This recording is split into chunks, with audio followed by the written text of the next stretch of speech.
Bonsoir à toutes et à tous.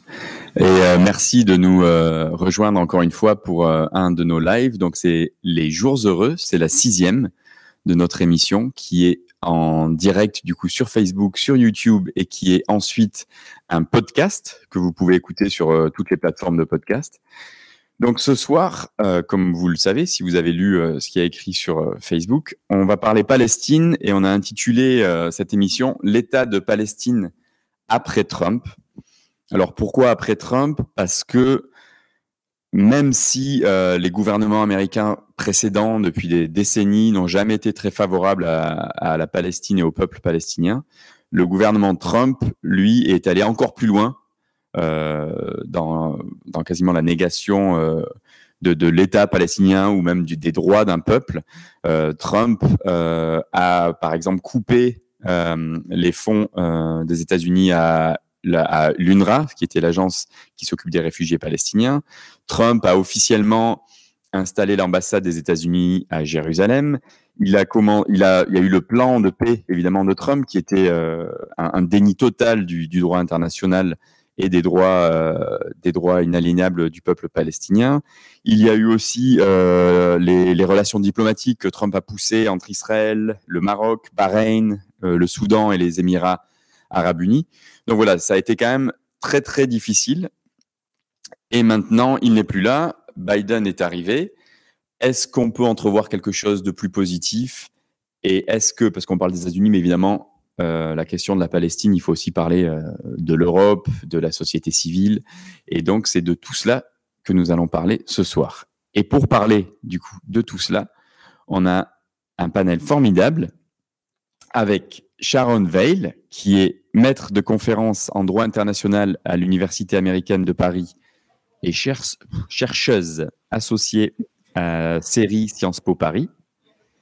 Nous avons Inès Abdelrazek, qui est directrice du plaidoyer pour le Palestine Institute for Public Diplomacy, qui est une ONG indépendante basée à Ramallah.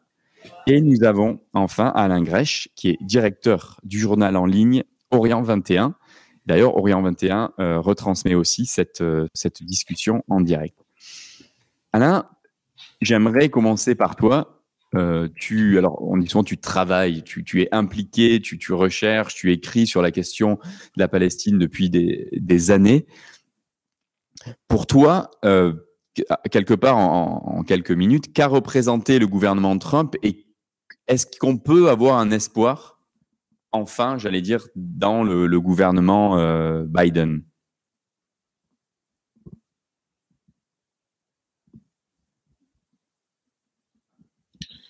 Disons qu'avec le gouvernement Biden, on va revenir à une politique traditionnelle des États-Unis, c'est-à-dire une politique de soutien assez inconditionnel à Israël quand même, mais avec un certain nombre de limites, à la fois pour faire croire qu'on est favorable à une forme de solution.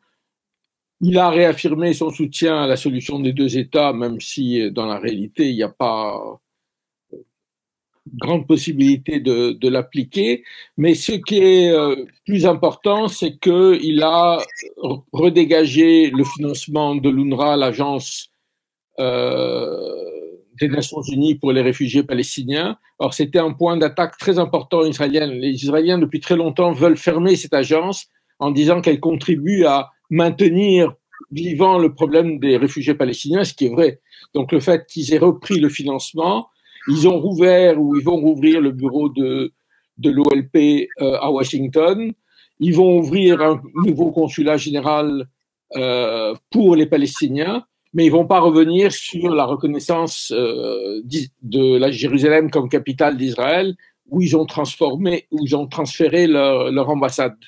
Donc, je ne veux pas dire que rien n'a changé, mais ce n'est pas quelque chose qui est capable de changer la situation sur le terrain. Aujourd'hui, dans la région, en tous les cas, la seule chose sur laquelle Biden peut changer, à mon avis, va sans doute changer quelque chose d'important, c'est sur l'accord nucléaire avec l'Iran, qui aura aussi des conséquences de la région, y compris sur la Palestine.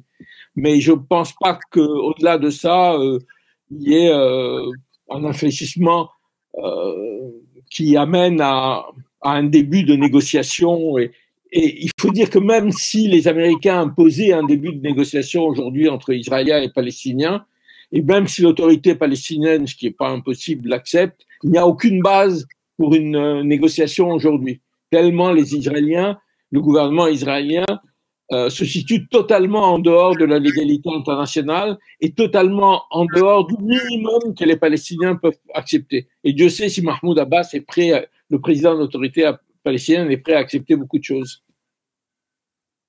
Oui, merci Alain. Oui, donc en gros, tu veux dire que Biden, c'est le retour des années Obama, même Bush, où les États-Unis vont jouer ce rôle de soi-disant honest broker, donc d'arbitre équitable de la question, mais qu'on ne peut pas vraiment espérer de changements concrets et radical ou radicaux de leur part, c'est ça? Il faut dire qu'il y a un problème qui se pose aux États-Unis, à l'Union européenne, et c'est pour ça aussi qu'ils veulent maintenir en vie les pourparlers entre Israéliens et Palestiniens, c'est que, en principe, ils sont pour la solution à deux États.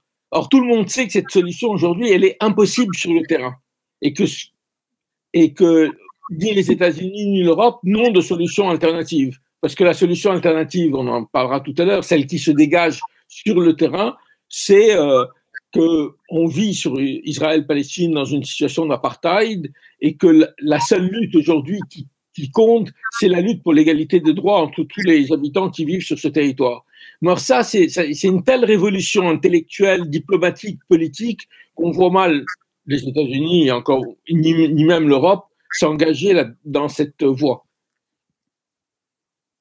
Merci Alain. Alain parlait de la situation sur place. Donc, quelqu'un est sur place ce soir. C'est toi, Inès.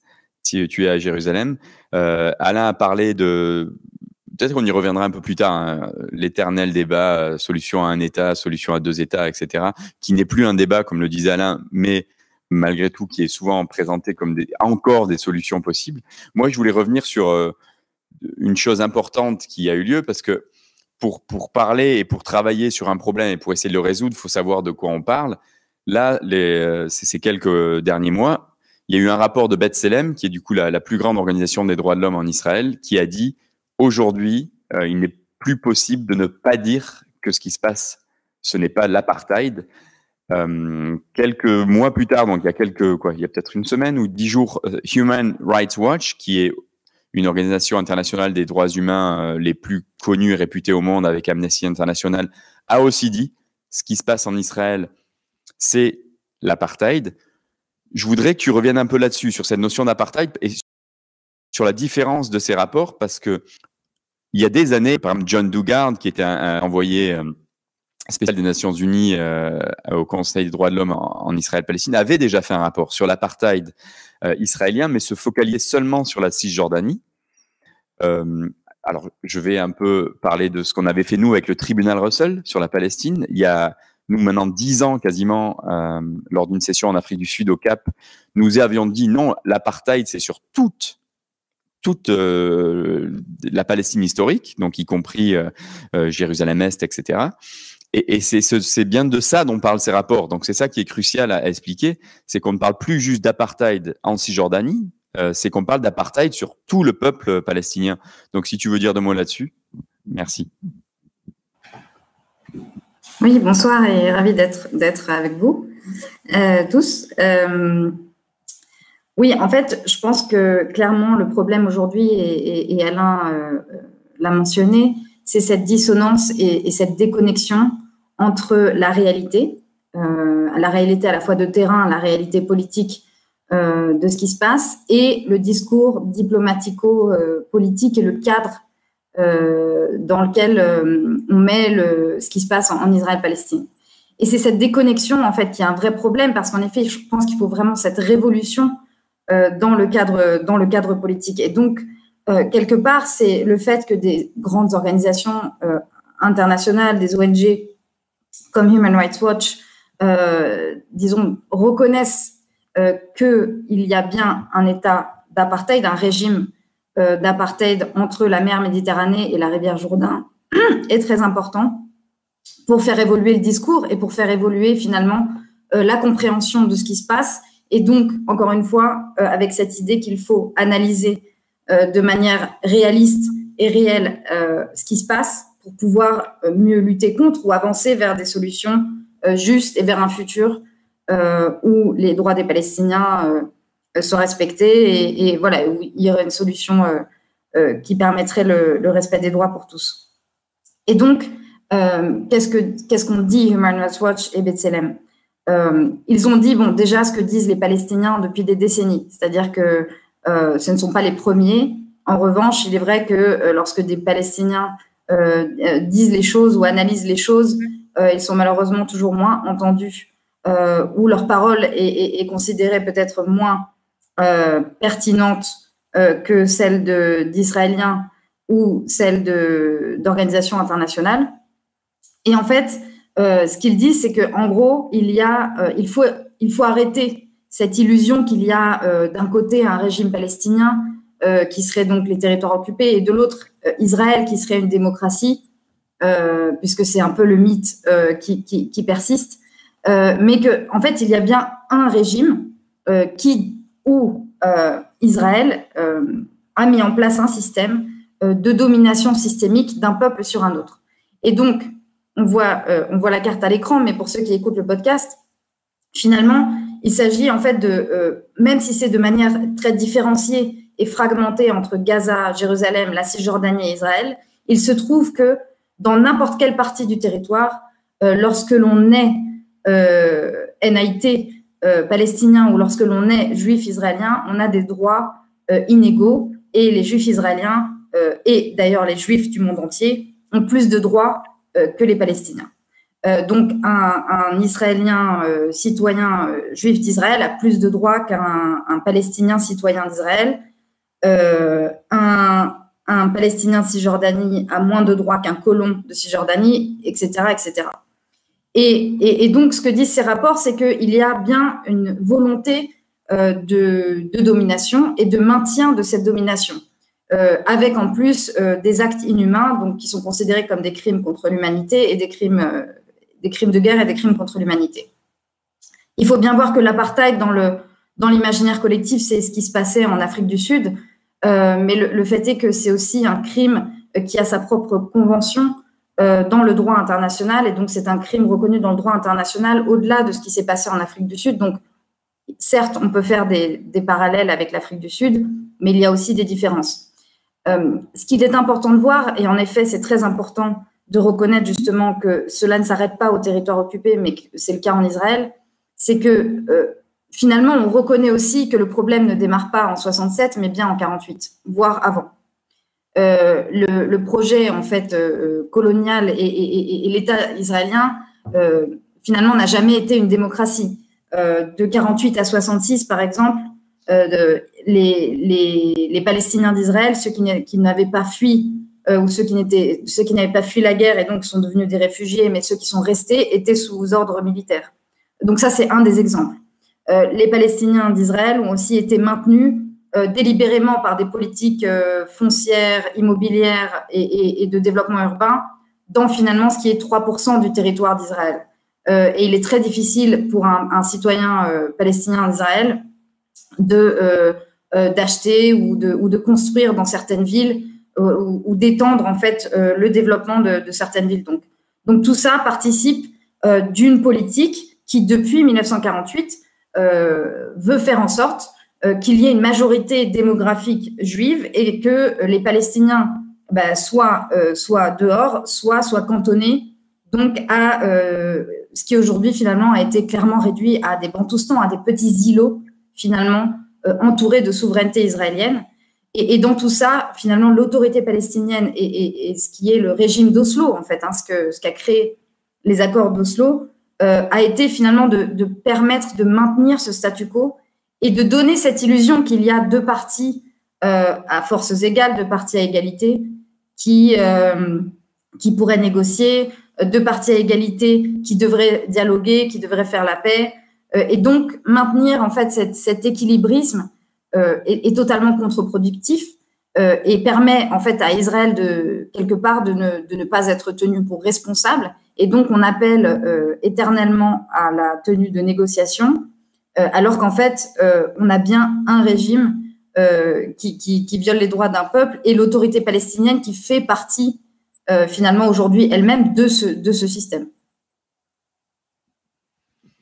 Merci Inès. Oui, oui, c'est et comme tu le disais très bien et comme le disait aussi Alain, une fois on sait de quoi donc là, s'il est établi maintenant et reconnu par des organisations internationales, des organisations israéliennes, des Palestiniens bien sûr, que ce qui se passe sur le terrain, c'est un état d'apartheid. J'imagine que pour la stratégie de résistance des Palestiniens, mais aussi de solidarité internationale, on a maintenant moyen. Par exemple, cette question à deux États, qu'est-ce qu'il faut dire? C'est-à-dire que pour moi, si on a un État d'apartheid, maintenant la lutte devrait être de faire tomber cet État d'apartheid, donc de quelque part changer les lois qui font que cet État est un État d'apartheid. Et il ne faut pas oublier que dans le régime même israélien et ils ont un Bill of Rights, ils n'ont pas vraiment une constitution, mais il y a ce concept d'Afrada. Afrada, qui en hébreu veut dire séparation, et séparation en afrikaner, c'est l'apartheid. Donc il y a vraiment ce concept qui est inclus dans déjà à la naissance de l'État d'Israël. Qu'est-ce qu'on doit faire, nous, en tant que société civile, pour quelque part changer la sémantique aussi, le vocabulaire qu'on utilise? Je ne sais pas si Alain, tu veux dire quelque chose, ou Sharon, et on va venir aussi à la CPI après, bien sûr. Très importante sur, je dirais, une des conséquences les pires des accords d'Oslo, au-delà du contenu même des accords, c'est d'avoir donné l'illusion à la communauté internationale, mais même à une partie de l'opinion, que le problème était résolu, qu'il y avait deux peuples face à face et qu'ils pouvaient négocier, et que si tout le monde négociait en bonne foi, on allait aboutir à une solution. Comme si on était dans un rapport égalitaire. Et je dirais que même une partie de la communauté internationale est rentrée là-dedans. Il y a une chercheuse norvégienne qui a fait une excellente étude sur les négociations d'Oslo. Elle dit au départ, les Norvégiens étaient en dehors de la négociation, c'est-à-dire ils offraient le cadre de la négociation, mais ils n'intervenaient pas. Et puis au fur et à mesure que la négociation a avancé et il y avait des problèmes difficiles à régler, l'attitude des Norvégiens, ça a été de faire pression sur la partie la plus faible pour qu'elle cède. Pas par, pas par méchanceté, mais parce qu'ils savaient que c'était comme ça qu'on pouvait avancer. Ils croyaient que c'était comme ça qu'on pouvait avancer. Et la communauté internationale, après, a fait exactement la même chose. À chaque fois qu'il y a eu dans les accords d'Oslo, qui étaient déjà totalement déséquilibrés en faveur d'Israël, à chaque fois que les Israéliens ont dit « nous n'appliquerons pas ça », nous n'allons pas nous retirer d'Hébron, nous allons diviser Hébron d'une manière absolument scandaleuse en deux villes avec 500 fanatiques face à 100 000 Palestiniens, etc. Chaque fois, la communauté internationale a fait pression. Et je pense aussi que dans nos mouvements de solidarité avec la Palestine, cette idée qu'il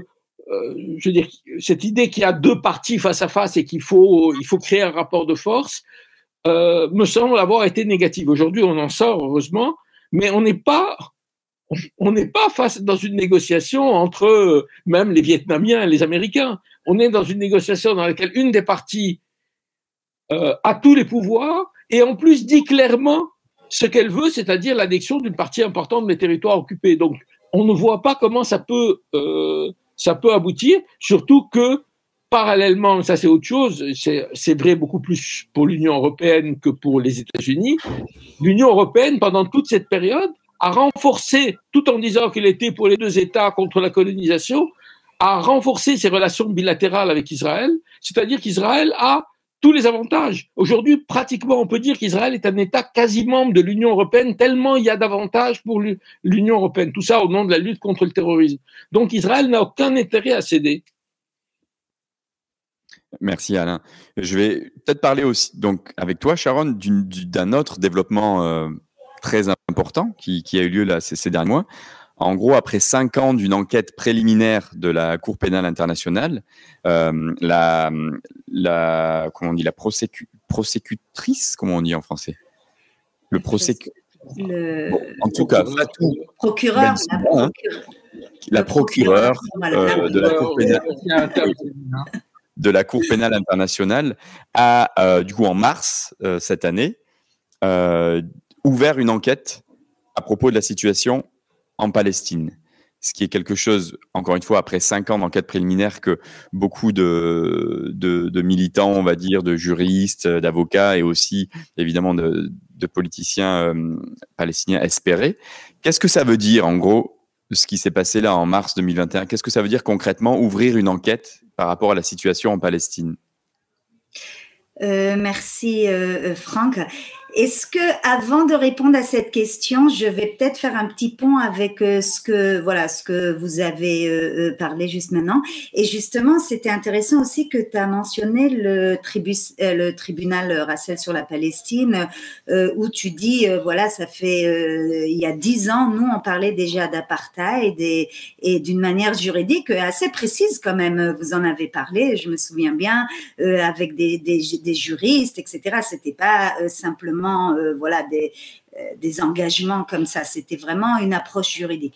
Et moi, ce que je trouve intéressant, c'est se demander la question comment on développe des discours juridiques, parce que si on regarde la situation aujourd'hui, franchement, elle n'est pas si différente juridiquement parlant d'il y a 10 ans ou 20 ans ou avant. C'est-à-dire, alors pourquoi aujourd'hui on a B'Tselem qui publie ce rapport-là? Pourquoi aujourd'hui on a Human Rights Watch qui publie ce rapport-là quand on aurait bien pu en parler déjà il y a 20 ans, il y a 10 ans, etc. Et alors, ce que moi je trouve intéressant, c'est que le discours juridique qu'il y avait avant, il correspondait pas mal à ce que Alain disait. En fait, c'est l'idée d'avoir 2 États. Il y a un État Israël souverain démocratique et il y a un État sous occupation, mais qui va aboutir à la fin de ce processus-là. Et à partir de ce discours juridique sous l'occupation militaire, quand on a cette fiction-là de 2, dont un démocratique et 2 en voie de devenir un pays, mais juste sous occupation, qui est voilà quelque chose de temporaire, finalement, on a arrivé à maintenir cette situation-là pour vraiment beaucoup d'années et avec des justifications légales, quand on disait, bon, on peut même aller à la Cour suprême israélienne et elle, de temps en temps, va revoir la légalité de tout ça. Ça, jusqu'à aujourd'hui. Et là, aujourd'hui, ils disent stop. Human Rights Watch et B'Tselem, tout d'un coup, ils disent non, en vrai. Bon, c'est pas tout d'un coup, c'est un processus, évidemment. Mais là, on publie ces rapports d'apartheid. Alors, pour moi, ils sont vraiment en corrélation avec ce qui se passe à la CPI. C'est pas par hasard qu'aujourd'hui, on veut parler d'apartheid du point de vue juridique, parce que finalement, on a une instance devant qui on pourra vraiment le plaider, et c'est la CPI qui aujourd'hui fait l'investigation, et évidemment un des buts de ces ONG est de montrer à la procureure qu'il s'agit d'apartheid, et dans la Cour pénale internationale, l'apartheid, ça fait partie des crimes contre l'humanité, hein, c'est pas un crime autonome, c'est une partie de crimes contre l'humanité. C'est-à-dire, on va pas parler que de crimes de guerre, que c'est les colonies, que c'est crimes de guerre, ou bien les violations qu'il y a eu à Gaza dans la guerre de 2014 ou dans les combats de 2014, mais on va aussi aller pour crimes contre l'humanité, et là on va regarder persécution et apartheid. Alors ça, c'est au point de vue juridique, mais point de vue société civile, je pense que ça, c'est encore plus fort de ce qu'on avait dit avant. Voilà, il y a des crimes de guerre, voilà, il y a des violations de DH. Bon, on a la Cour suprême israélienne, de temps en temps, elle peut aider. Finalement, ce qu'elle a fait, la Cour suprême israélienne, pendant 20 ans, elle a juste légitimé tout ça. C'est de dire, et c'est justement ce que tu as dit, Franck, voilà, apartheid, ça veut dire stop. C'est plus l'État qui peut gérer ça. Il faut une intervention extérieure, soit un boycott, soit la Cour pénale internationale, soit, voilà. C'est-à-dire que dès qu'on parle de apartheid, là, ça devient clair que c'est plus une question interne qui peut se résoudre. Je voulais continuer vite fait sur la CPI. Je suis pas juriste, mais la CPI juge des individus. On est d'accord, hein. Alors donc ça serait positif de toute façon, mais évidemment nous, on sait très bien, c'est comme quand on parle en Europe en ce moment de violence policière et qu'on dit il y a plusieurs mauvaises herbes dans la police. On sait très bien que tant qu'on n'a pas une vision globale et qu'on parle pas du pouvoir, du haut, qui donne les ordres à la police, on ne fait vraiment que 10% du travail. Donc la CPI, elle peut être utile pour toi en quoi? Et en quoi aussi, elle n'ira pas assez loin de toute façon, quoi qu'il se passe avec son rapport ou ses décisions. Et on ne sait encore pas combien de temps ça va prendre tout ça, parce qu'ils font face à des pressions terribles, évidemment, depuis qu'ils ont annoncé ça. Oui, après, il y a des pressions, mais il y a des pressions de sens inverse. Tu sais, quand elle a ouvert l'enquête contre les États-Unis il y a 2 ans, il me semble, ou 1 an, je sais pas, c'était sous Trump. Alors, ils ont ouvert l'enquête, ce qui s'est passé en Afghanistan, les black sites, etc. Et là, Trump, il a fait des sanctions contre la procureure, c'est-à-dire elle était interdite d'entrer aux États-Unis et ils ont pris tous ses biens, ils ont fait un gel de ses biens aux États-Unis. C'est-à-dire c'est extrême quand on voit un président qui fait vraiment des sanctions visées sur quelqu'un, ça n'est jamais vu. Et là, il y a le début avril, il y a Biden qui a enlevé ces sanctions-là. Bon, alors il dit bien qu'il est toujours contre la décision d'ouvrir une enquête en Israël et aux États-Unis, mais il a enlevé les sanctions, ce qui est intéressant. Voilà. Après, évidemment, la Cour pénale, c'est pas demain qu'on aura là-bas le Premier ministre israélien ou des officiers, etc. Mais quand même, une fois qu'elle a annoncé les débuts de l'enquête, ce qui était très intéressant dans la presse israélienne, c'est qu'on a vu qu'ils avaient vraiment, ils prenaient ça très très au sérieux. Moi, j'étais étonnée combien c'était pris en sérieux. C'est-à-dire, tous les journaux ont parlé de ça et ils disaient, voilà, on a établi une liste de 200-300 personnes qui pourraient être sous mandat d'arrêt en Europe. Aussi, les mandats d'arrêt, ils vont être secrets, alors c'est compliqué, etc. Mais alors, c'est-à-dire, ils se préparent et ça, c'est quand même du jamais vu. Maintenant, d'ici à jusqu'à, on aura vraiment quelqu'un à La Haye, ça se trouve, ça va même jamais arriver. Mais ça donne, voilà, ça donne quand même ce que ça donne comme outil pour la société civile, pour continuer, quoi. Et justement, je trouve que ce développement d'apartheid, il est aussi lié à ça. Merci. Et quelque part, en fait, ce qu'on cherche, j'imagine, ce que les Palestiniens cherchent et ce que les militants en solidarité avec depuis des années, c'est au moins un début de la fin de l'impunité de l'État d'Israël. Et j'imagine que la CPI et le fait que certains généraux israéliens, etc., vont commencer à avoir peur de voyager à l'étranger, etc., c'est au moins une petite miette de leur impunité qui s'en va.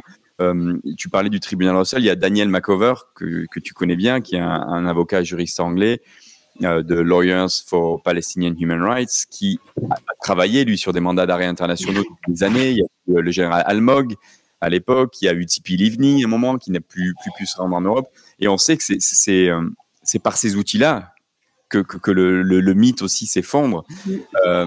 Et moi, là, quand j'y pense, et peut-être je reviens vers toi, Inès, je me dis, allez, moi, ça fait une quinzaine d'années que je suis impliqué dans ce sujet. Il faut pas on a tendance à être très pessimiste à cause de ce qui se passe sur le terrain, les activistes, etc. Mais là, il y a quand même des changements vraiment super importants. Le tribunal Russell, il y a 10 ans, qu'on a dit c'est un apartheid sur toute la Palestine historique. On nous a dit, même certains juristes du tribunal Russell, non, vous allez trop loin. Maintenant, Human Rights Watch le dit, B'Tselem le dit. Quand on parlait de la CPI il y a un moment, tout le monde disait la CPI ne s'emparera jamais du dossier Palestine. En mars, la CPI dit donc c'est quand même des changements assez fondamentaux, non, dont on devrait pouvoir se servir, nous, la société civile. Tu crois pas? Tout à fait. Et je pense qu'on est vraiment dans un moment de transition. Je ne sais pas combien de temps elle va durer. Ça peut durer assez longtemps, mais je pense qu'en effet, c'est des évolutions assez positives dans le discours. En effet, il y a 10 ans, quand on disait apartheid, les gens faisaient des grands yeux et vraiment, c'était quelque chose de très tabou. Et d'ailleurs, aujourd'hui, on le voit bien chez les diplomates, les politiques et ceux qui, finalement, vivent du processus de paix ou leur fiche de paix dit processus de paix, sont très mal à l'aise parce que justement, ils savent bien que tout le cadre politique qui a quand même créé de nombreux systèmes, des nombreux meetings, enfin, il faut voir toute la bureaucratie aussi qu'il y a derrière ce fameux processus de paix inexistant.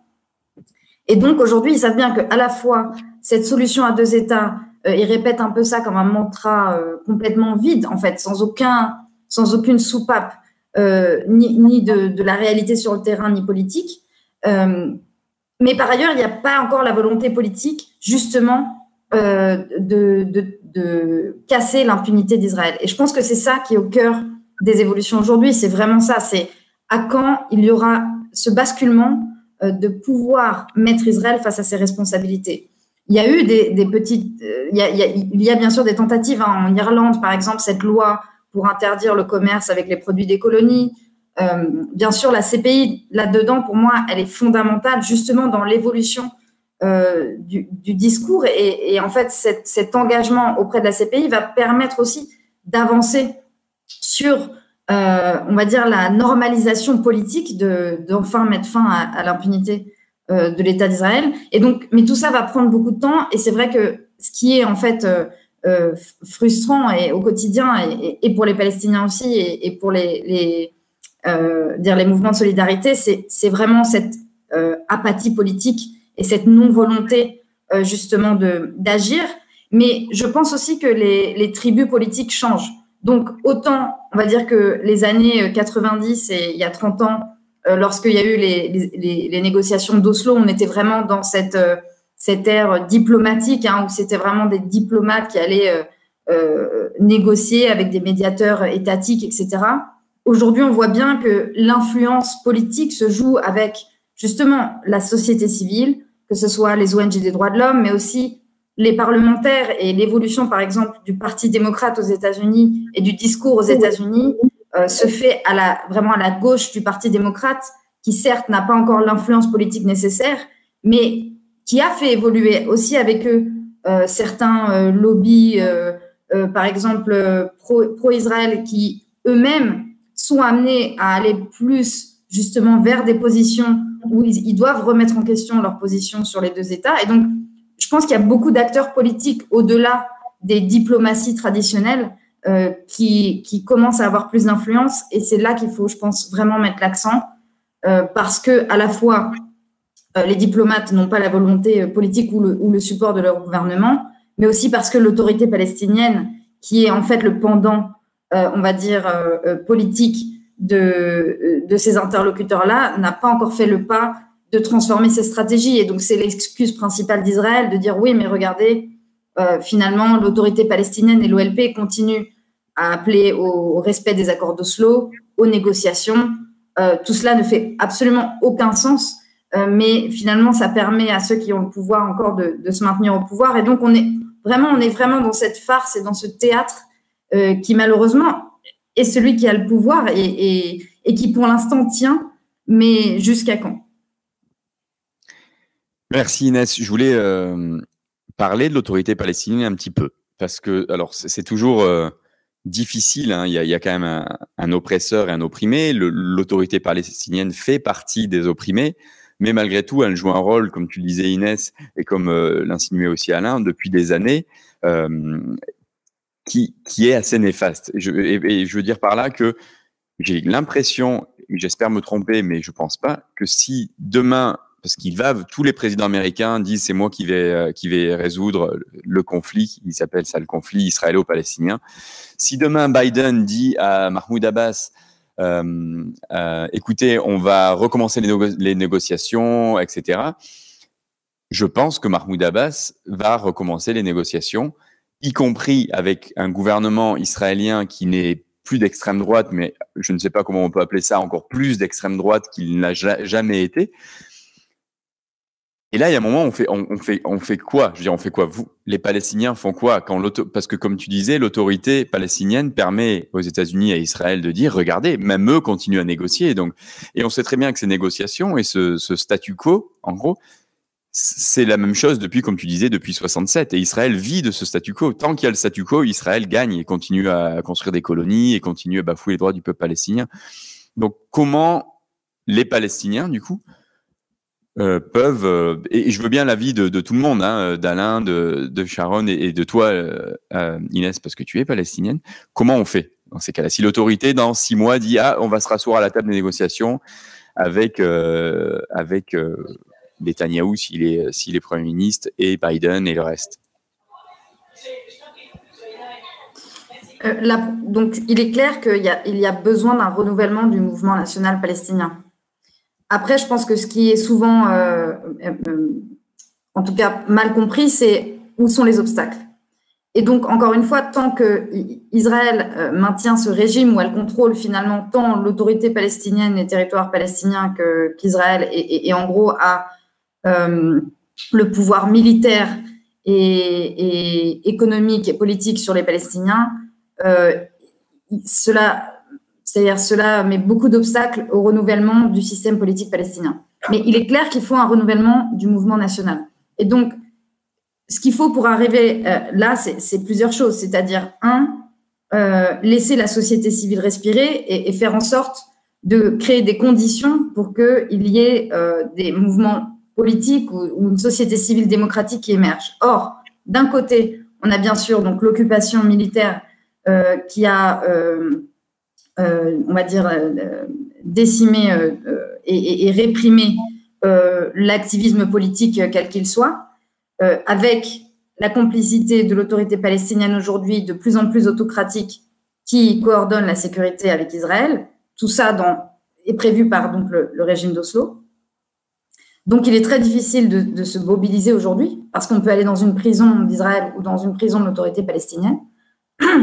Et par ailleurs, le projet d'Oslo, donc le state building, cette construction de l'État, finalement a aussi promu des politiques néolibérales où on a ouvert les crédits à la consommation. On a dit aux gens, soyez des consommateurs, mais pas des citoyens. Et donc aujourd'hui, on est dans une société extrêmement fragmentée géographiquement du fait justement de cette politique israélienne de fragmentation, mais aussi fragmentée socialement et économiquement, où il y a beaucoup d'inégalités, mais aussi où on a encouragé les gens à être des consommateurs et où toutes les organisations en fait, de la société civile qui avaient finalement créé l'OLP, l'Organisation de libération de la Palestine, ont été complètement vidées de leur représentativité, les syndicats de femmes, de travailleurs, les syndicats d'étudiants, en fait tous ces corps-là qui étaient importants d'organisation sociale, de solidarité, ont finalement disparu pour laisser place à des ONG professionnelles, à des entreprises privées, et la dépendance envers en fait les donateurs internationaux fait que les donateurs internationaux privilégient les projets et les investissements non politiques et on va dire enlèvent l'incentive, c'est-à-dire ils essayent de ne pas financer des projets trop politiques parce que bien sûr c'est sensible, ils veulent pas que c'est mieux de rien faire de politique du tout. Et donc tout cela finalement fait que le tissu politique palestinien est complètement cassé et donc c'est ça qu'il faut reconstruire. Et donc il faut des conditions pour ça. Et donc c'est là où la communauté internationale aussi joue un jeu, à la fois parce que l'impunité d'Israël joue un jeu et parce que ce projet de state building a finalement créé justement des consommateurs plutôt que des activistes politiques. Alain, oui, je crois que tu veux rebondir. Il faut dire, une des choses qui est frappante si on fait l'histoire des accords d'Oslo, c'est que dès le départ, la priorité de la communauté internationale, ça a été de renforcer l'appareil sécuritaire palestinien et au détriment du pluralisme, etc. Ce qui fait qu'aujourd'hui, on a aussi bien à Ramallah qu'à Gaza, d'ailleurs dans d'autres conditions, des pouvoirs autoritaires qui ressemblent d'ailleurs assez aux pouvoirs autoritaires dans le monde arabe tels qu'ils étaient avant 2011.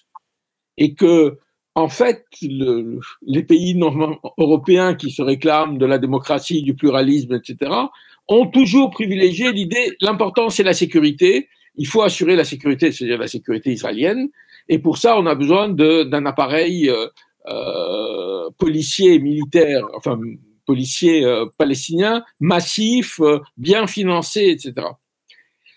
Et c'est vrai que ça, comme Inès l'a dit, ça a bloqué la vie politique palestinienne, mais il y a en même temps une extraordinaire aspiration de la population palestinienne. quand le président Abbas et le Hamas se sont mis d'accord avec l'idée qu'on allait organiser des élections, il y a eu, je ne sais pas, 90% du corps électoral qui est allé s'inscrire. Et il y avait une vraie volonté d'un renouvellement. Et on a vu qu'il y avait des listes nouvelles. On s'était mis d'accord sur d'ailleurs des listes à la proportionnelle, ce qui permettait de sortir de la dichotomie Fatah-Hamas.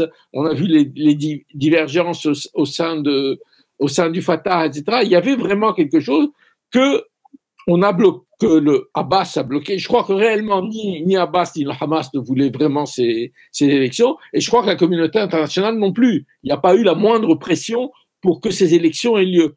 On préfère avoir des pouvoirs autoritaires faibles que des pouvoirs qui reflètent la volonté de la population, qui est d'en finir avec l'occupation. Mais c'est vrai qu'en même temps, on est dans un processus très long maintenant.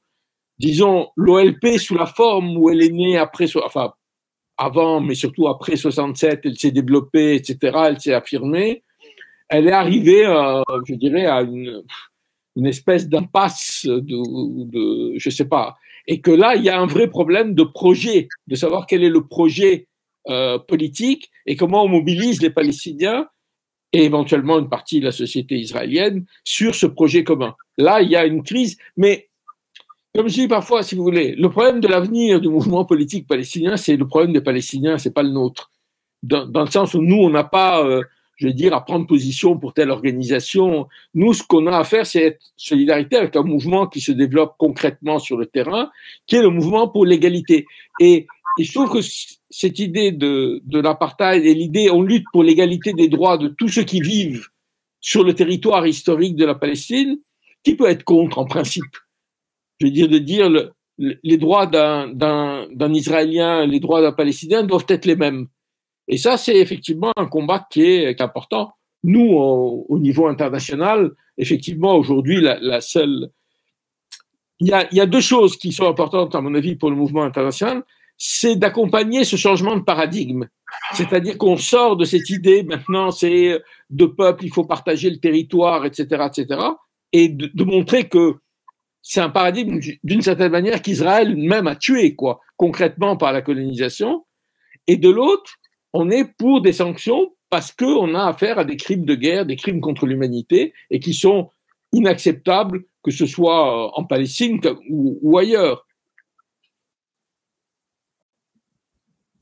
Tiens, je voulais rappeler aux gens qui nous regardent que là, j'entends ma voix bizarrement.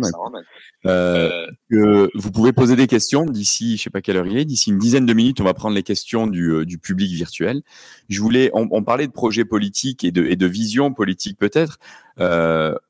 On peut pas trop compter sur l'autorité palestinienne, en tout cas en ce moment là-dessus. Il y a ce mouvement qui est né en 2004, il me semble, je sais pas de bêtises. Oui, le mouvement donc BDS, boycott des investissements et sanctions, qui est un mouvement qui appelle au respect des droits du peuple palestinien et qui demande vraiment certains droits comme le droit au retour, le droit des Palestiniens qui habitent en Israël, donc des Palestiniens citoyens d'Israël, etc. Est-ce que ce mouvement, et c'est une question qui est au sein du mouvement, devrait peut-être aller plus loin maintenant, vu qu'il y a ce sort de vide politique, et de lui-même proposer vraiment quelque part un programme ou une vision politique claire? Et je ne sais pas qui veut prendre la parole là-dessus. Je peux. Sharon, oui. Ouais, alors je veux pas. Bon, encore une fois, je veux laisser peut-être à Inès parler du BDS. Peut-être, voilà, je sais pas si je suis dans une bonne position. J'avoue que je connais pas assez. Mais juste, je voulais rebondir à ce que Alain disait par rapport à que le changement de paradigme, que je trouve ça vraiment très très intéressant que se passe en ce moment. Mais bon, évidemment, c'est un processus qui a commencé il y a bien longtemps et dont le BDS évidemment. Et de dire voilà, on a cette terre-là, peu importe maintenant un État, 2 États, 5 États, il y a cette terre-là et regardons les gens. Alors là, j'ai trouvé intéressant justement dans le rapport de Human Rights Watch que tu as mentionné, Alors, je voulais juste revenir aux chiffres parce que c'est quand même intéressant et je ne sais pas si tout le monde est au courant. Alors, en tout cas, ce que eux ils publient, et c'est dans la page 11 de leur rapport. Alors, et c'est justement pour soutenir l'idée de l'apartheid. Alors, ils disent qu'il y a 6,8 millions de juifs qui habitent d'un côté à l'autre, hein, on parle de toute cette terre-là, et justement que eux ils habitent un peu partout, c'est-à-dire dans les Green Line, dans la ligne verte, Jérusalem d'Est et la West Bank. Alors 6,8 juifs et 6,8 Palestiniens, c'est-à-dire on est au même chiffre. Et alors là, ils disent qu'il y a 2,1 à Gaza, 2,1 millions à Gaza, 2,7 millions en Cisjordanie et 1,6 million en Israël même et 400 000 en Jérusalem Est. Alors tout ça pour dire que là, avec ces chiffres, je trouve que c'est vraiment intéressant de regarder les chiffres et les statistiques et les cartes. Et avec ces chiffres-là, on peut vraiment voir que finalement, voilà, sur toute cette terre-là, on a une population juive palestinienne égale, mais chaque groupe qui dépend où il habite, vraiment où il habite sur son territoire, les droits qu'il aura. Et il y a énormément de sous-groupes en vrai, parce que les gens de Gaza, ils sont pas exactement les mêmes droits comme les gens à la West Bank, ils n'ont pas les mêmes droits que ceux-là à Jérusalem-Est et pas comme les Palestiniens en Israël même. Alors c'est énorme, c'est-à-dire, je sais, voilà, apartheid, bon, c'est un terme qu'on a, on pense en Afrique du Sud, mais on aurait bien pu aussi inventer un autre terme pour tout ça. Hein. Mais en tout cas, c'est vrai que si on revient aux idées basiques, humaine de ce que Alain Grèche disait, que tous les gens sont égaux, il faut vraiment revenir à ces données tout simples. Et, pardon, avant de te donner la parole, Inès, sur le mouvement BDS, du coup, je voulais même potentiellement ajouter quelque chose. Quand on parle d'apartheid, en fait, et donc que les actions de l'État d'Israël ont une implication sur donc les 6,8 millions de Palestiniens qui vivent à Gaza, en Cisjordanie, à Jérusalem-Est ou en Israël, on oublie de parler des réfugiés et de la diaspora, parce qu'en fait, cet apartheid israélien et la Nakba en 48 a eu aussi une implication sur tous ces réfugiés au Liban, etc., et la diaspora un peu partout dans le monde. Donc si là, on arrive à même ajouter tout ce monde-là aux chiffres, on voit que la balance est carrément maintenant inversée et que c'est une minorité qui a un pouvoir sur une majorité de citoyens. Mais je voulais du coup revenir Après, la diaspora, je trouve que c'est intéressant qu'il y a aussi la diaspora juive, oui. et qui ont aussi, par rapport à la législation israélienne, le droit de retour. Alors, bon, voilà, après, voilà, ça dépend combien on va… C'est clair. Inès, du coup, toi, tu réagis sur ce que tu veux, bien sûr, hein, mais sur le mouvement en particulier, du coup, BDS, voilà. Tu te situes où? Je mets une que tu es où, hein, et je veux pas dire sais pas si au contre, mais… la question est où je me situe, mais juste un mot là-dessus parce que c'est important et qu'on n'en a pas parlé. Une dimension qui est oubliée et qui n'est pas mise en avant par les analyses de B'Tselem et de Human Rights Watch, c'est la dimension coloniale. Et c'est très important parce que je trouve que si on va vers un avenir où la demande, c'est simplement une personne, une voix, égalité des droits, malheureusement, on n'ira pas vers un futur juste. Pourquoi? Parce que, encore une fois, il y a un processus de colonisation de peuplement depuis 1948 et de dépossession. Et donc, il va falloir aussi, justement, traiter ce problème-là par rapport au fait que si demain, un village qui est à côté d'une colonie, on dit, voilà, on laisse la situation telle qu'elle est, maintenant vous avez des droits égaux, le fait est que les infrastructures, les opportunités économiques, le système économique, tout ça a été créé en faveur des Juifs israéliens et à la défaveur et pour déposséder les Palestiniens. Donc ça aussi, il faut vraiment, je pense qu'il faut le prendre en compte et il va falloir décoloniser en même temps qu'avoir des droits égaux. Et donc il faut pas oublier cette dynamique parce que le droit au retour fait partie aussi de ces droits, mais aussi des mécanismes de réparation et de décolonisation à mettre en place. Et donc, ça fait partie des demandes du mouvement BDS. Le mouvement BDS, en fait, ne s'est jamais présenté comme voulant être le représentant des Palestiniens. C'est un mouvement de solidarité.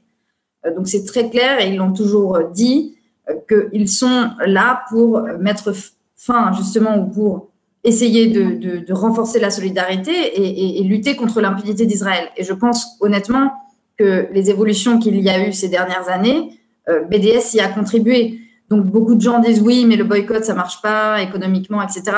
Certes, les conséquences sur Israël réellement économiques n'ont pas marché, enfin ne sont pas significatives, mais pour autant, le fait est que le discours a changé et que le BDS a permis justement d'avancer vers cette idée qu'il faut le respect des droits humains, le respect du droit international, et que cela passe par des sanctions, l'idée de sanctions, l'idée de justement de casser cette impunité. Je ne pense pas honnêtement que justement ils aient vocation, de par leur formation et leur structure, à devenir un représentant du peuple palestinien. Ce qu'il y a aujourd'hui, c'est que les Palestiniens ont besoin d'une nouvelle représentation politique. Ils ont besoin de représentants, de gens qui décident pour eux, qui sont représentatifs. Et c'est là tout l'enjeu, parce qu'en effet, les Israéliens n'ont aucun intérêt à ce qu'il y ait finalement une représentation démocratique palestinienne. Les Américains non plus et les Européens pas beaucoup plus. Et donc finalement, et le leadership palestinien en place, pas non plus. Et donc malheureusement, aujourd'hui, je dirais que la décision qui a été prise du report des élections, du report indéfini, donc si ça se trouve, ce sera une annulation pure et simple, c'est vraiment autour de la personne du président, Abou Mazen, Mahmoud Abbas, et de ses loyalistes. Mais c'est vrai que, comme l'a dit Alain, la plupart des gens ont soif d'une nouvelle représentation, de mobilisation politique, etc. La question, c'est encore une fois, où sont les conditions? Parce qu'à Jérusalem, il y a la répression de la police israélienne et les Israéliens n'accepteront jamais qu'il y ait des élections à Jérusalem, mais on va dire que le président aurait pu au moins faire en sorte d'essayer de les tenir.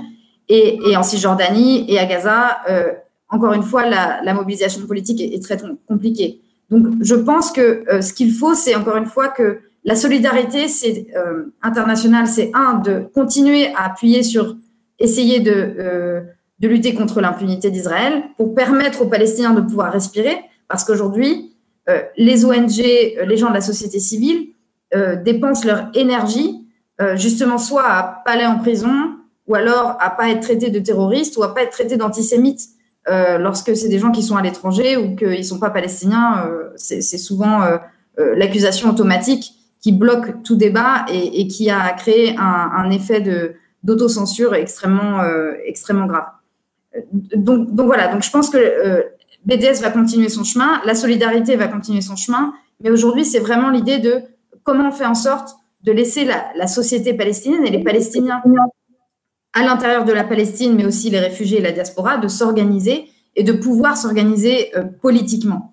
Je pense que c'est vraiment là le cœur du sujet, parce qu'encore une fois, on ne peut rien attendre d'Israël ni de la société israélienne. On a souvent cette question, donc j'anticipe, mais on a souvent cette question de mais que peut-on attendre de la société israélienne ou d'Israël? Aujourd'hui, Israël est très, très, très confortable avec justement tout le contrôle qu'il y a, et la société est de plus en plus nationaliste et raciste. Et donc, vraiment, le projet on va dire, nationaliste, de projet ethno-nationaliste est de plus en plus fort. Donc, c'est pas de là que le changement va venir tout de suite. Merci beaucoup, Inès. On va passer aux questions qui vont de toute façon faire avancer le débat. Alors, je regarde mon téléphone, c'est pas parce que je m'ennuie, c'est parce que je reçois les questions sur mon téléphone. Je voulais vous le dire.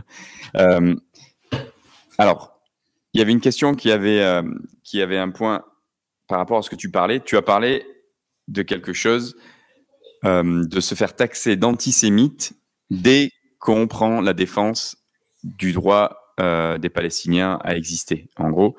Alors, on a eu ce débat là il y a quelque temps aussi, pas sur Facebook, on va dire. Mais c'est vrai qu'on voit, par exemple, Jeremy Corbyn en Angleterre, qui a été complètement écrasé avec ces attaques et ces accusations d'antisémitisme. On voit quelqu'un, et là je parle vraiment des politiciens très connus, mais tous les activistes qui ont pris position pour la Palestine à un moment ou à un autre se sont fait taxer d'antisémites. Bernie Sanders, même s'il est juif, s'est fait taxer d'antisémite, soit de self-hating Jew, alors de juif qui se haït lui-même. Donc j'ai une question par rapport à ça qui vient de la page Orient 21. La critique politique du sionisme d'État doit pouvoir exister sans être taxée d'antisémitisme. Alors, j'allais dire, qu'en pensez-vous ? Et surtout, il faut se rappeler qu'on est en train d'essayer de changer la définition même de ce que veut dire d'être antisémite avec la définition du IHRA, donc International Holocaust Remembrance Alliance, je crois que c'est ça. On voit que Macron avait fait des déclarations allant là-dessus aussi, que le sionisme était de l'antisémitisme. Alain, je vais venir vers toi. Comment combattre ces accusations, ou passer outre? Mais c'est difficile, parce que vraiment se faire taxer d'antisémite, c'est quelque chose d'inacceptable. Et on sort difficilement de cela après. Oui, c'est vrai qu'on en sort difficilement, d'autant plus qu'il ne faut pas se cacher non plus qu'il y a certaines personnes qui camouflent leur antisémitisme sous l'antisionisme. C'est pas que ça n'existe pas du tout. On sait très bien. C'est jusqu'à 8h30, Bartho. Pardon ? Oui, c'est bien jusqu'à 8h30, Sharon. Ah, pardon. Ah, je croyais que j'étais mutée. Non, mais il n'y a aucun problème. Donc, bon, je pense qu'il faut arriver à différencier les deux. D'abord, à avoir une analyse réelle du sionisme qui sort un peu des mythologies, c'est-à-dire d'expliquer les racines, l'histoire du sionisme, le fait que le sionisme a été perçu au départ en Europe de l'Est comme un mouvement de libération des Juifs. Alors, on peut discuter de l'intérêt d'avoir un mouvement de libération des Juifs en Europe centrale du temps du tsarisme, mais que le problème du sionisme, c'est que ça a été dès le départ un mouvement colonial. D'ailleurs, il s'affirmait comme tel. C'est-à-dire, c'était à l'époque, au début du XXe siècle, être colonialiste, c'était pas un problème. En tous les cas, c'était pas un problème en Europe. Et donc, il s'est développé comme un colonialisme de peuplement. Et je dirais que c'est ça la vraie question de ce qu'a été le sionisme. C'est-à-dire qu'il s'est mis en place avec l'idée de s'installer sur une terre, d'en chasser les habitants originels ou de les repousser selon les moments, et que ça a créé une forme d'existence de l'État d'Israël qui a fait qu'il a toujours opprimé, quand il s'est créé, la minorité palestinienne qui était restée en Israël, et quand il y a eu, après 67, l'ensemble des Palestiniens qui vivaient sur la terre de Palestine. Donc, cette critique-là, elle est politique, il faut la mener. Elle n'est pas facile à mener parce qu'effectivement, il y a d'abord parce que, bon, de temps en temps, je dis, vous savez, quand on essaie d'expliquer le conflit, ce qu'on appelle le conflit israélo-palestinien, c'est un siècle d'histoire. C'est un conflit qui a commencé, il existait encore les empires tsaristes et austro-hongrois et ottomans. Donc, il y a quand même c'est-à-dire c'est un conflit qui est complexe, qui ne peut pas se résumer. Donc ça, c'est une difficulté. Mais en même temps, comme je dis, il y a cette difficulté et c'est important d'avoir une discussion sur l'histoire, sur les différentes phases, y compris le sionisme a varié selon ces phases. Il y a des tendances différentes dans le sionisme, etc. Mais de dire qu'aujourd'hui, ce à quoi a abouti le sionisme, c'est à la domination d'un peuple sur un autre. Et ça, c'est une évidence, quoi. C'est-à-dire, et ça, je pense qu'on peut le comprendre sans connaître forcément toute l'histoire. Tout le monde voit qu'il y a un peuple qui est opprimé. Le Human Rights Watch l'a dit, B'Tselem l'a dit, puis plein de gens le disent. Et il y a un peuple qui est oppresseur. Et c'est ça que nous essayons de condamner. Le problème de l'antisémitisme, enfin, la manipulation de l'antisémitisme pour justifier l'État d'Israël, ça c'est une politique systématique d'Israël, mais qui s'est renforcée. Je pense qu'aujourd'hui, de plus en plus, on le voit bien, je veux dire, quand la Cour pénale internationale accepte d'ouvrir le dossier, Netanyahou dit c'est de l'antisémitisme. Donc ça c'est facile, c'est un discours qui est facile. Mais c'est un discours qui est aussi dangereux parce que il y a une montée de l'antisémitisme aujourd'hui, notamment en Europe de l'Est, mais c'est un antisémitisme qui n'inquiète pas du tout les dirigeants israéliens. Parce qu'en fait, leur problème, c'est pas d'être antisémite. Ils s'en foutent qu'on soit antisémite du moment qu'on est pro-israélien. Et je vais terminer par une histoire qu'avait raconté un historien israélien qui me semblait très intéressante puisqu'on parle d'apartheid d'Afrique du Sud. Comme vous savez, après 1948, il y a eu une alliance stratégique entre Israël et l'Afrique du Sud de l'apartheid. Or, le parti qui avait pris le pouvoir en 1948, c'était un parti dont l'origine était nazie, idéologiquement nazie. Et l'historien israélien se dit, mais c'est quand même un peu bizarre. Et pourquoi il y a eu cette chose? Et il est dit, mais c'était très simple. Parce que pour les Sud-Africains, les Israéliens, c'était pas des Juifs, c'était des Blancs. C'était des colons comme eux. Et cette solidarité est importante. Et aujourd'hui, quand Netanyahou se met bien avec l'extrême droite d'Europe de l'Est, c'est la même chose. C'est ce problème. Nous sommes tous des Blancs face aux Arabes. Et aujourd'hui, alors il faut dire aussi, je termine là-dessus, que le discours anti-musulman à laquelle on assiste aujourd'hui, la guerre contre le terrorisme, etc., contribue au renforcement d'Israël et de son propre discours israélien. Merci Alain. Il y a plein de choses sur lesquelles on peut rebondir. Tiens, je vois que Sharon, vas-y Sharon. Oui, juste pour reprendre. Oh, je m'entends pas, mais bon, c'est pas grave, je vais continuer. Ça va. Justement, Alain, tu disais maintenant la guerre contre le terrorisme sert. Moi, j'ai toujours l'impression que tous les discours qu'il y a eu en Israël, tout d'un coup, ils sont dans le monde entier. C'est plutôt, c'est comme ça que voilà. Mais c'est vrai que c'est, voilà. Après, ouais, je trouve intéressant ce que tu disais que l'antisémitisme, c'est pas la peur de l'antisémitisme, mais c'est quand ça nous sert contre la critique pro-palestinienne, voilà.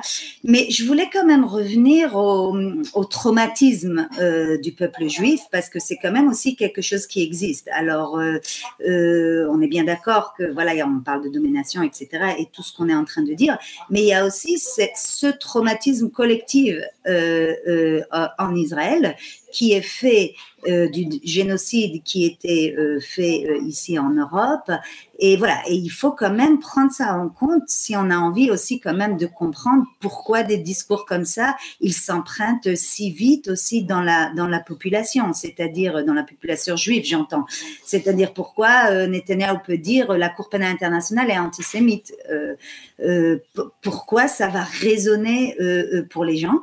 Parce que il y a une sorte de bon, je suis pas psychologue, hein, mais il y a ce traumatisme-là qui est là, et évidemment on le manipule et on fait des choses, mais c'est intéressant aussi de l'adresser.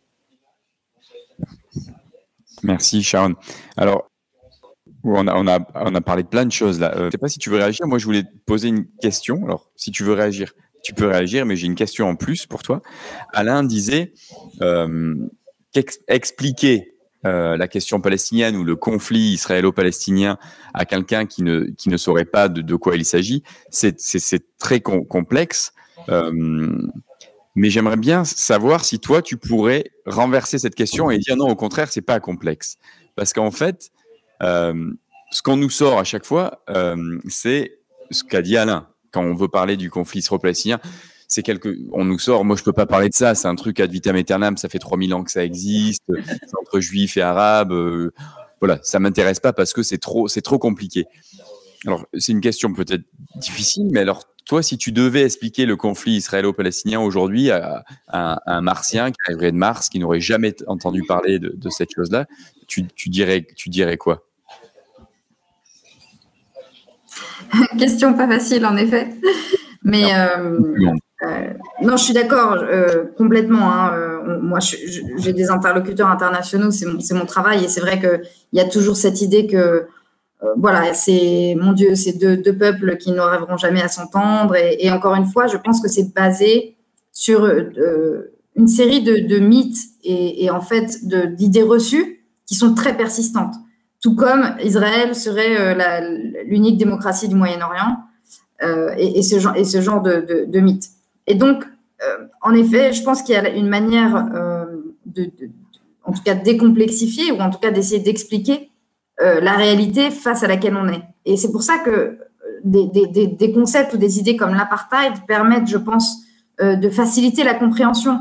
Puisqu'on peut dire que, justement, donc, ce que certaines personnes appellent la Terre Sainte même, ou en tout cas Israël et les territoires occupés, enfin, ou la Palestine historique.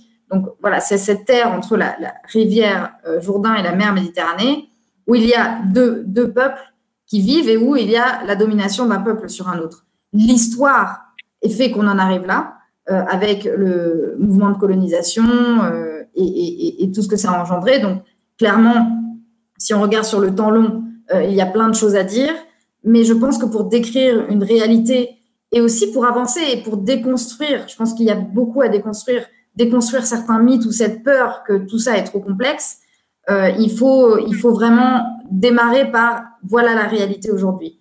Et je pense que les Israéliens jouent beaucoup là-dessus parce qu'en fait, les défenseurs d'Israël, la plupart du temps, quand il se passe quelque chose, lorsque un policier à Jérusalem va tuer un Palestinien dans le dos qui était non armé, tout de suite, l'argument, c'est souvent de dire oui, mais c'est beaucoup plus complexe que cela, arrêtez de commenter ça. Alors, c'est vrai qu'on est dans la société du commentaire et de la réaction assez vive et émotionnelle sur les réseaux sociaux. Cela dit, c'est quand même on va dire un talking point, un élément de langage très récurrent et une rhétorique très facile. Et donc, il y a vraiment beaucoup de ces rhétoriques finalement à déconstruire. Mais les Israéliens sont très forts. Ils ont vraiment une machine diplomatique, de propagande, de lobby qui est très forte.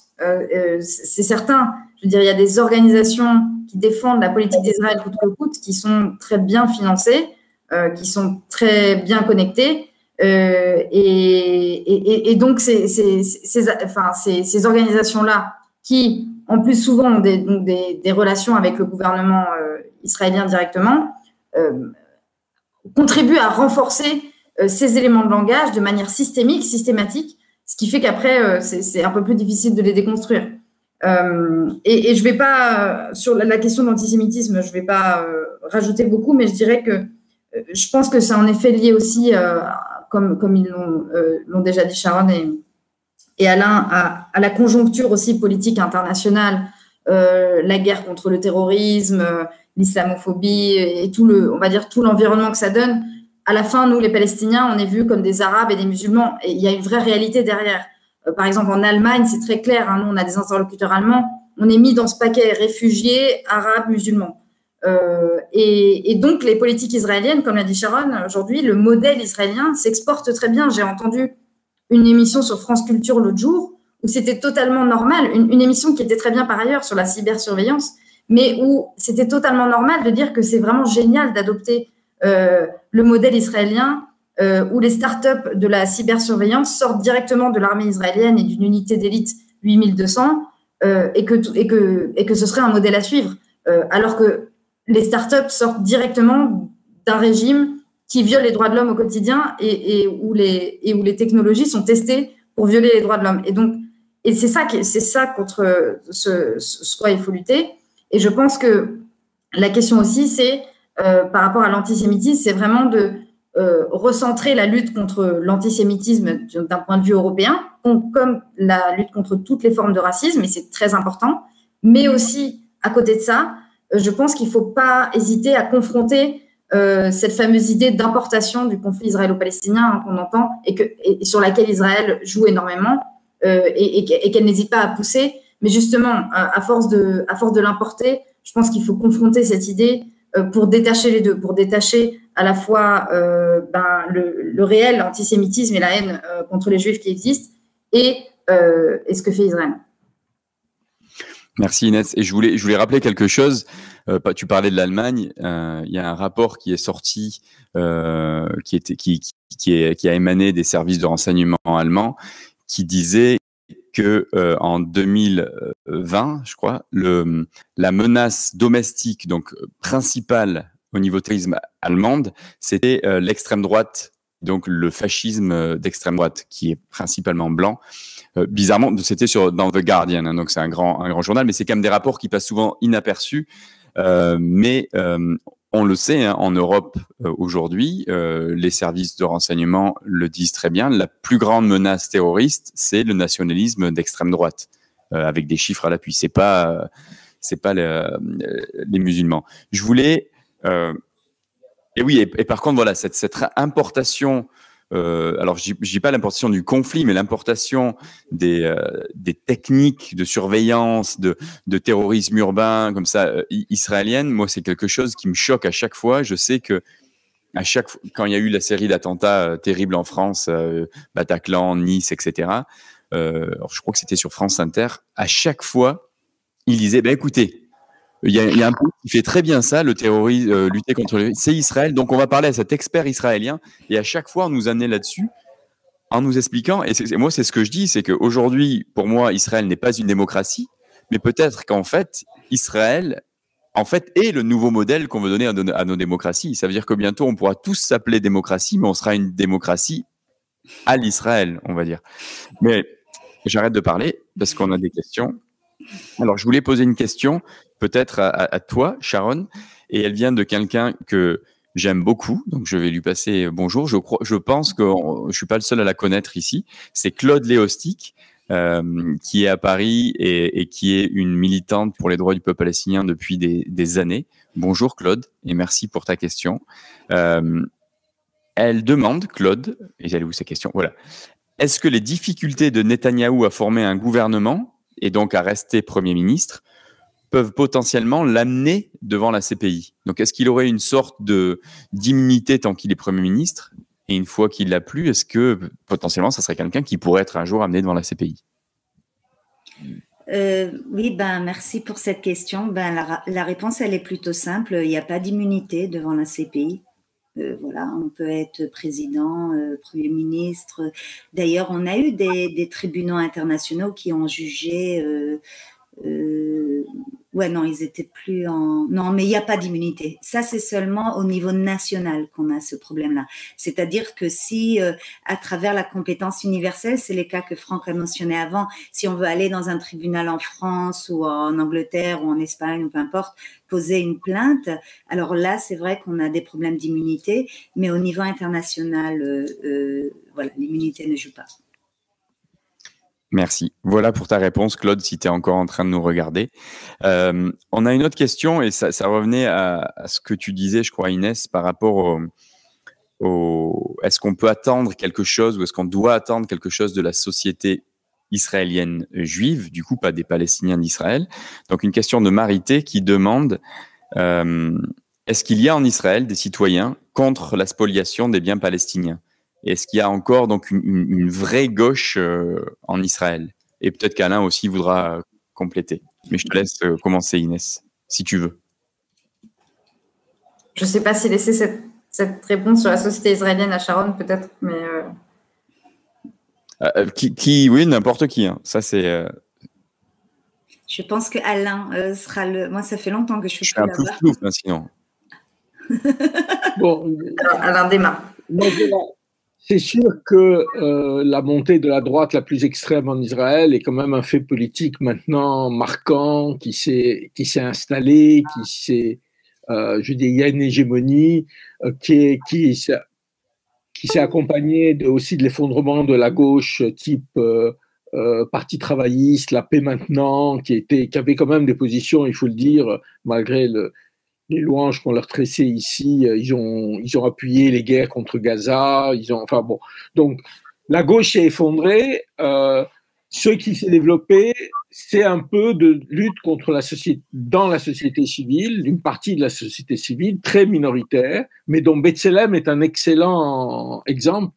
Où les gens de Breaking the Silence qui avaient mobilisé les soldats, moi je les avais rencontrés. Ce qui m'avait frappé, c'était qu'il y avait beaucoup de juifs religieux, par exemple, parmi eux. C'était pas du tout la gauche laïque telle qu'on l'imaginait avant. Il y avait ces mouvements qui mènent un combat important. Et voilà.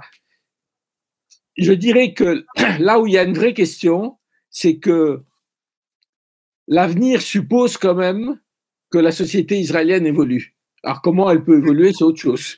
Mais qu'on rêve par exemple, les gens qui parlent d'un État où vivrait tout le monde, juifs, musulmans, chrétiens, comme, je ne sais pas, c'est Inès ou Sharon qui a dit, il y a maintenant sur le territoire historique de la Palestine autant de juifs que d'arabes, musulmans ou chrétiens.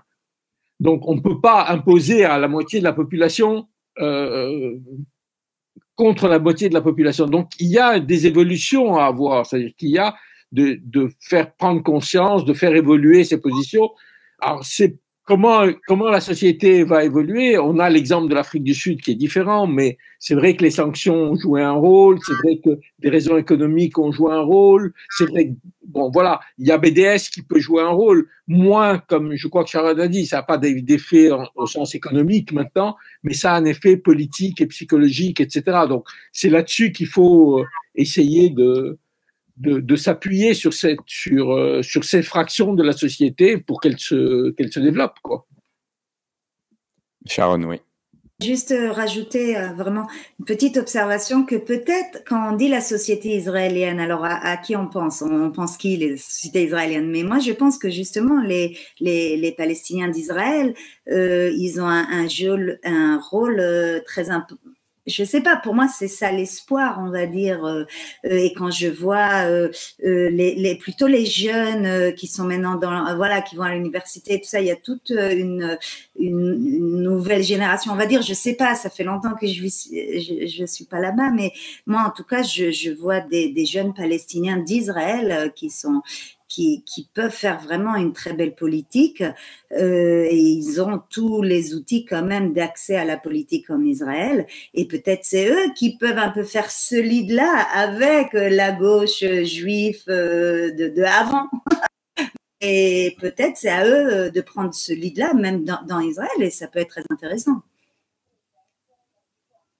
D'accord sur l'importance des Palestiniens de 1948, hein, les citoyens palestiniens d'Israël, et sur le renouveau qu'il y a dans une certaine intelligentsia justement de cette identité palestinienne. Et il y a différents courants. Il y a le courant plutôt justement de l'intelligentsia culturelle qui finalement est allé dans les universités israéliennes et quelque peu, on va dire, dans la société vit plutôt assez bien. Et il y a aussi tout le pan en fait des gens aussi qui habitent dans ce qu'on appelle le triangle, parce qu'en fait Netanyahou voulait avec le plan de Trump finalement remettre dans l'État palestinien. Donc c'est ce lieu où il y a des centaines de milliers en fait de Palestiniens citoyens d'Israël, où il y a en fait où c'est devenu des ghettos. Hein, c'était vraiment des zones ghettoisées où il y a de la drogue, de la violence, des armes. Et où en fait le combat est clairement social. Hein. On est vraiment, c'est des territoires laissés à l'abandon par Israël délibérément, et où en fait la principale préoccupation c'est la fin de la violence, des gangs, de la drogue, voilà toutes ces choses-là qui bien sûr découlent directement du projet colonial. Hein, mais voilà, et je pense que ce qui est intéressant c'est que ces groupes-là ne se croisent pas forcément, c'est-à-dire les B'Tselem et Breaking the Silence ne croisent pas forcément les Palestiniens activistes de Haïfa, mais je pense que les lignes de fracture, en effet, et les évolutions politiques sont en train de se faire. Et d'ailleurs, les élections israéliennes l'ont montré, les lignes de fracture ont pas mal été entre religieux et non religieux, avec donc en gros la dissension de ce parti islamique qui a fait dissension de la liste jointe arabe, la liste arabe, donc qui était vraiment tous ces partis palestiniens, citoyens d'Israël, et où en fait ce parti est en train de négocier avec la droite israélienne, donc quelque part abandonner totalement l'idée du projet national et de représenter les Palestiniens dans la demande de droits nationaux et collectifs pour s'intégrer dans le projet en fait national israélien juif sioniste, mais avec des valeurs sur lesquelles la droite israélienne s'est retrouvée. Donc, il y a des leaders de la droite israélienne qui ont soutenu ce candidat en disant c'est pas grave, je préfère un candidat religieux qui va promouvoir des idées conservatrices sur la famille et la société plutôt que l'activiste LGBT à Tel Aviv. Voilà, donc les lignes de fracture sont clairement aussi en train d'être revues. Mais je pense que le combat en général pour les droits nationaux et collectifs des Palestiniens en Israël ne va pas disparaître, mais les solidarités et les types de connexions vont évoluer, et donc c'est à suivre. Merci Inès. on va doucement arriver à la fin de cette émission, qui, je vous le rappelle, sera aussi un podcast. Alors Inès, en fait, le podcast, il n'est pas en direct, mais on va monter l'émission en podcast audio après. J'ai peut-être le temps d'une dernière question. Alors, j'ai une remarque de Ionadis qui nous dit renforçons les campagnes BDS qui s'intensifient partout dans le monde et qui font paniquer Israël, qui tentent de les criminaliser et qui organisent différentes activités pour redorer son image d'apartheid des criminels de guerre comme l'Eurovision, les équipes cyclistes, les campagnes de pub pour SodaStream, etc. Ça, oui, c'est clair. J'imagine qu'on est tous d'accord là-dessus. J'ai peut-être une dernière question et après, on va clôturer. On nous pose la question, alors je vous la pose à vous trois. Quelles sont aujourd'hui les capacités de négociation réelles de l'autorité palestinienne? Je sais pas. Je peux commencer. Je peux commencer Alain. si tu veux. Oui. Je crois que les capacités, l'autorité palestinienne n'a un intérêt que pour la communauté internationale et pour Israël. C'est d'avoir un interlocuteur, c'est pour avoir un processus de paix dans lequel l'important c'est le processus et où on peut faire croire qu'il y a des négociations et ça permet à Israël de sortir de toute forme de pression internationale, quelle qu'elle soit. Donc je pense qu'elles sont vraiment, vraiment très faibles. La légitimité de l'autorité palestinienne est très faible aujourd'hui dans la population palestinienne. Elle est incapable de créer un rapport de force avec Israël pour essayer d'obtenir même des droits minimaux, quoi. Je veux dire, et puis la dernière chose, moi je crois assez peu à la reprise des négociations parce que je pense que la priorité américaine aujourd'hui dans la région, c'est l'accord avec l'Iran, qui va poser des problèmes dans les relations américano-israéliennes et qu'une fois qu'ils auront fait ça, les Américains n'auront sans doute même pas l'énergie pour relancer un processus de paix dont tout le monde sait qu'il est mort. Merci Alain. Est-ce que Inès ou Sharon voulaient ajouter quelque chose à ça? Oui. Oui, en fait, vraiment, cette idée des négociations, c'est comme si on demandait au prisonnier et à son geôlier de négocier. Il faut voir un peu cette analogie où, en fait, l'autorité palestinienne, pour dire ouf, a besoin de l'accord des Israéliens, à part sur les écoles, quelques hôpitaux et quelques affaires civiles au sein des zones A, donc des îlots. C'est bon tout ce temps, mais je veux dire, toutes les checkpoints, les sorties des villes, la sécurité, les taxes, l'économie, l'électricité, l'eau, tout ça dépend des réseaux et des décisions israéliennes. Donc, les Israéliens utilisent ça comme un levier. Donc, l'autorité palestinienne est complètement prise au piège des accords d'Oslo. L'OLP a voté pour sortir de ces accords d'Oslo, mais l'autorité palestinienne et le leadership n'en est jamais sorti et n'a jamais décidé de changer de stratégie. Et donc, on en est là. Et je pense que tant qu'il n'y a pas de réel changement de stratégie et qu'ils décident de raccrocher et de changer de paradigme, cela permettra à Israël et à la communauté internationale justement de s'en laver les mains et de continuer avec le statu quo politique.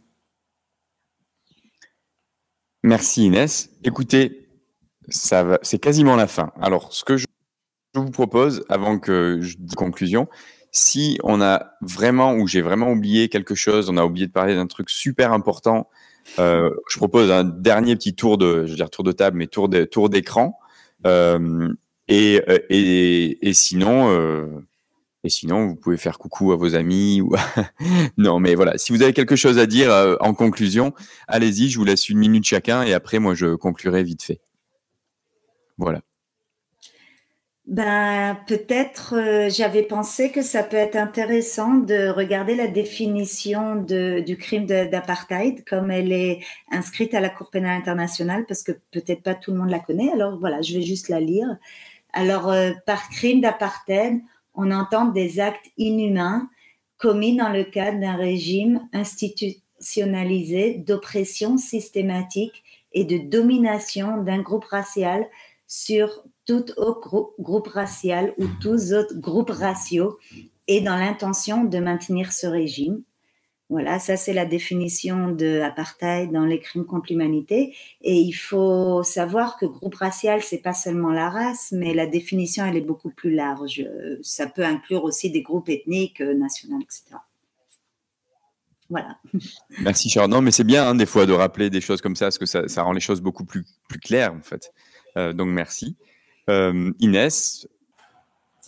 Merci beaucoup. Non, la dernière chose que j'aimerais dire, c'est très important de centrer la voix des Palestiniens et d'inviter des Palestiniens à parler. Donc déjà, je vous remercie de ces invitations, mais aussi vraiment les Palestiniens dans leur diversité, parce que on a encore trop tendance à vouloir inviter un Palestinien uniquement quand il y a un Israélien à côté, ou à estimer que la parole des Palestiniens soit émotionnelle ou biaisée.